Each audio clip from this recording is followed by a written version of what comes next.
Hello everyone and welcome back to another anatomy tutorial. This is Dr. Aiyan from the Veterinary Anatomy channel. Today we will talk about the extrinsic muscles of the thoracic limb in the goat, or what's called the shoulder girdle muscles. So let's get started. Today we will continue dissecting the shoulder girdle muscles, and as we said before, we already talked about some of these muscles. Like for example, the isthmus dorsi, and we said that it originates from the thoracolumbar fascia and inserts to the medial surface of the humerus, exactly to the teres media tuberosity, this rough surface in this area here. So this is the humerus of the small ruminants or of the cow. So what we've done now, we cut the isthmus dorsi in the middle, and now we will reflect it up and down. Of course, before we do this, let me just tell you that we already also dissected the trapezius muscle. We say that it has also two parts, the thoracic part and the cervical part. The thoracic part starts from the spinous processes of the thoracic vertebra, and the cervical part starts from the median middle rough here, and from the ligament nuchae or the knuckle ligament here, and inserts to the spine of the scapula, the structure which I can palpate here. This is the spine of the scapula, so they inserts to this area here. The cervical part inserts to the awl, and while the other one inserts just to the proximal third of it. So we cut it also in the middle, and now we can reflect it up. The same for the isthmus dorsi.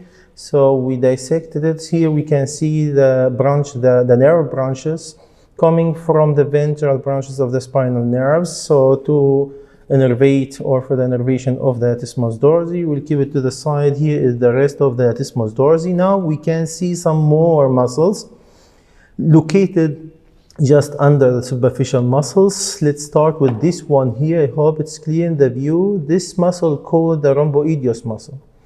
The rhomboideus muscle, it has also two parts, the thoracic part and the cervical part. This one here, the cervical part of the rhomboideus muscle. Let's start with the thoracic part. The thoracic part starts or originates also from the spinous process, which we can palpate here.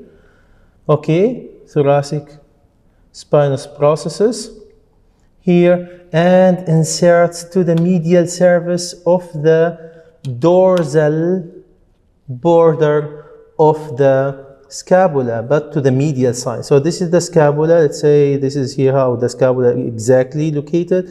So the rhomboideus muscle inserts to the dorsal border, but to the medial side of the dorsal border. Yeah, so under the cartilage there. Okay, so this was the thoracic part. What about the cervical part? The cervical part originates also from the knuckle ligament. As you can see, this is the knuckle ligament, the white structure there. So it originates from the knuckle ligament and moves backward and inserts also to the dorsal border medial surface of the scapula. So this is the rhomboideus muscle, thoracic part and cervical part. Looking at the origin and insertion, you will understand that the function of this muscle is to elevate the scapula upward. Now, before we move forward, let me just tell you that after removing the isthmus dorsi, now we have a better view, but not a complete view, of this muscle here called the ventral serrated muscle. The ventral serrated muscle. Why serrated? Because it had this shape here at the origin area, so like teeth. That's why we name it as a serrated muscle. This muscle has also two parts: the thoracic part, which originates from the ribs. As you can see here, we have the ribs. Yeah, so this is the first part of the muscle. So from this rib here, and from this all the way to the first rib. And the thoracic part of the ventral serrate muscle inserts to the serrated face of the scapula. If you remember, in another video we described the scapula, and we said that the medial surface has two specific areas. So the first one in the middle here is very smooth and called the subscapular fossa, is the origin of the subscapular muscle, while here we have a rough surface here and there. This is the serrated face We name it as serrate phase. Why? Because it's the insertion area of the ventral serrated muscle. Serrated phase, serrated muscle, okay? So it inserts to the scapula, medial cervix, serrated face. We are talking about the thoracic part of the ventral serrate muscle.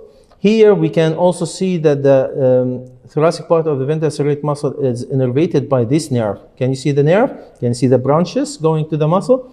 This is the long thoracic nerve. Long thoracic nerve is one of the branches coming from the brachial plexus. Okay? This was the ventral serrate muscle, thoracic part. Of course, we cannot see it completely. We need to remove the forelimb completely to see the rest of this muscle. Moving to the cranial area here, we can see the cervical part of the ventral serrate muscle. Okay, this is the cervical part. If you look at it, it has also this kind of shape of origins. You know, it originates from the transverse processes, which I can palpate here, of the cervical vertebra, and moves all the way and inserts also to the serrated face of the scapula, serrate face of the scapula. So we will remove the forelimb completely and keep this muscle to show you exactly both parts at once. Now, and before we move forward, we talked a little bit about the Omotransversarius muscle, but now we dissected it more to show you exactly how it moves under the brachiocephalic muscle. This is the brachiocephalic, if you remember, yeah? So now if we move it to the side, here we have the Omotransversarius muscle. Of course, it's somehow disconnected here from its insertion area. Now, the Omotransversarius muscle originates from, let's see if we can find, yeah. So this is the muscle. Can you see that? So this is the muscle. It originates, yes, from the wing of the atlas, which we can palpate here. So this is the wing of the atlas. Okay, from the wing of the atlas, and partially we say from the axis, the transverse process of the axis, and moves all the way down and inserts to the acromion, which is the distal end of the spine of the scapula. Let's put the scapula again. So this muscle inserts to this part here. This is the acromion, the distal end of the spine of the scapula. Okay? Function, we talked about it before. Function of this muscle depends if the forelimb is fixed on the ground or it's free in the air. So if it's free in the air, that means contraction of the Omotransversarius muscle moves a little bit the forelimb rostrally or cranially, sorry, while if the forelimb is fixed on the ground, in this case, contraction of the Omotransversarius muscle bend or move, turn the head to the right side or to the left side. And if, yeah, it depends, if the right Omotransversarius is contracted or the left, you know, so turn the head right or left. If both of them are contracted at the same time, what do you think it will happen? It will happen that the head and the neck will move down, okay? Because we are moving or contracting both muscles. So this was the Omotransversarius muscle. It should move under the cleido-occipitalis, or which is, you know, the brachiocephalic muscle. So if you want to see the complete muscle, it will change the position of it. And now we can see it, how it moves all the way here. But of course, it has to move under that muscle. Here in this view, again, quickly, I will not repeat in detail. So this is the brachiocephalic muscle, which we said originates from the clavicular tendon, and it has three parts. 1, 2, 3. The one moves from the clavicular tendon downward and inserts to the humeral crest or the cranial surface of the humerus. This one called the cleidobrachialis. Brachialis comes from brachium, where we have, you know, the region where we have the humerus. So this is the cleidobrachialis from the clavicular tendon toward the head. If you want to name both muscles at once, that means you can name this here as cleidocephalicus muscle. Cleidocephalicus muscle, which has two parts. The one moves and inserts to the occipital bone, called the cleido-occipital muscle, this one, and the other one the neuron here moves and inserts to the mastoid process of the skull and called the cleidomastoideus muscle. Yeah. So brachiocephalic as a muscle has 3 parts: cleidobrachialis, cleidoccipitalis, and cleidomastoideus. Okay. What else? What I'm planning to do now, of course, after we removed the latissimus dorsi in this area, we can also see this muscle located just between the ribs. Look, there's this muscle between the ribs, the same here, the same there, the same, I'm sorry. Yeah, so here, this is another muscle. So I'm talking about that muscle, which is located just under and between the 2 ribs, this one here. From the location, we can name it as intercostal muscle. Intercostal. Means between, costal, ribs, intercostal muscle, the muscle between the ribs. Okay? If you dissect it a little bit more, you will find that between the ribs there are actually 2 muscles, not only 1. The outside located one, which we can see in this view here, is the external intercostal muscle. Okay? While the under the external, they are actually very thin muscles between the ribs. Okay, you have to be very careful here while cutting the external intercostal muscle and dissect it and remove it to the side. You will find another layer under it called the internal intercostal muscle. The external intercostal muscle, these 2 muscles or 2 layers, they have exactly the opposite direction of the muscle fibers. Contracting of the external intercostal muscle will cause that the ribs will move away from the midline, increasing the volume of the thoracic cavity, helping with the inspiration. And that's why we will say that the external intercostal muscle is an inspiratory muscle. Okay? Inspiratory muscle. Why? If we move to the next muscle, according to the direction of the muscle fibers, contraction of the internal intercostal muscle will move the ribs toward the midline, decreasing the volume inside the thoracic cavity and helping in this case with the expiration. And that's why the internal intercostal muscle is an expiratory muscle. Right, Hassanin? Right. Good.